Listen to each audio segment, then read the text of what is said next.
Thank you so much. What a privilege and really special blessing it is for me to be with all of you tonight. I was able to hear most of the beautiful service that was held, and I too was moved and touched by it and uplifted by the spirit of love and patience, but strength that came through in the words of all of the distinguished eminences who spoke. So I thank you. I thank you for setting an example for me and for all of us of how to confront disappointment and injustice and wrongdoing in a spirit that combines strength with humility. So I thank you for that, and I will take that example with me. You know, my fellow Hungarian here, I didn't know there would be as many of you know, my late father, Congressman Tom Lantos, was a Hungarian immigrant to the United States, one of very few Hungarian Americans to rise to the position that he did in the Congress. But I want to echo a concern that was raised by the representative of the Hungarian government. Those of us who are familiar with the Bible, we know of the Great Commission, which Jesus Christ gave to his followers before he returned to his Father, to go into all the world, to take this gospel of redemption and hope and promise and forgiveness. And miraculously, remarkably, historically, in ways that no earthly person can explain, that commission was fulfilled, and that gospel was taken to every conceivable corner of the world. But what is inconceivable and deeply unacceptable is that cradle where Christianity began, the place of the original Christian communities, should now be facing such threat, such actual risk of disappearing, of extinction. We know in our hearts that this is wrong, this is unacceptable, and this is not a work of righteousness, but of darkness, and it must be stopped.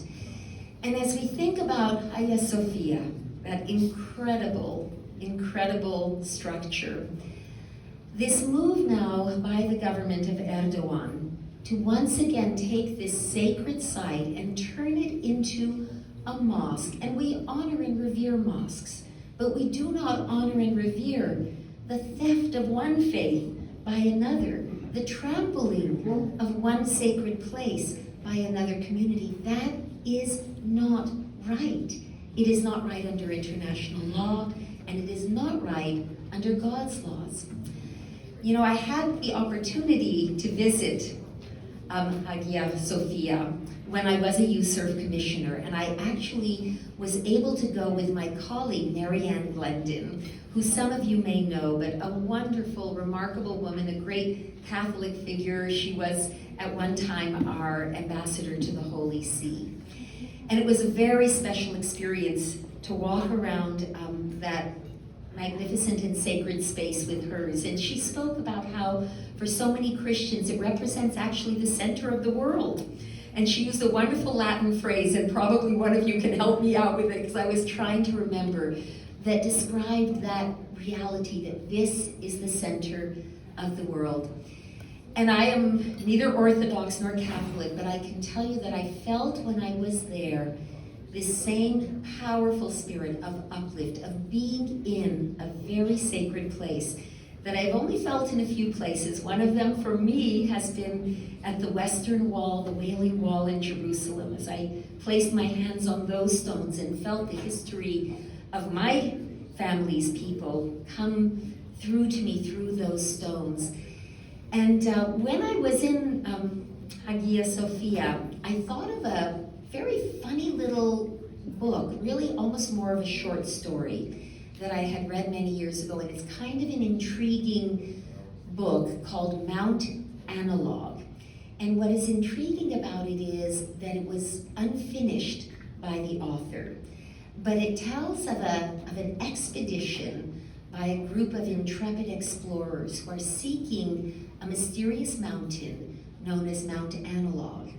It is hidden in mists in an ocean. No one knows quite where it is, but it is so sought after because it is believed to be, this island where this mountain exists is believed to be the only place where earth touches heaven. So the peak of Mount Analog is supposed to reach to the outermost point of heaven. And as I say, what makes this little book, it's unfinished, quite short, so intriguing is it was never finished. It literally trails off.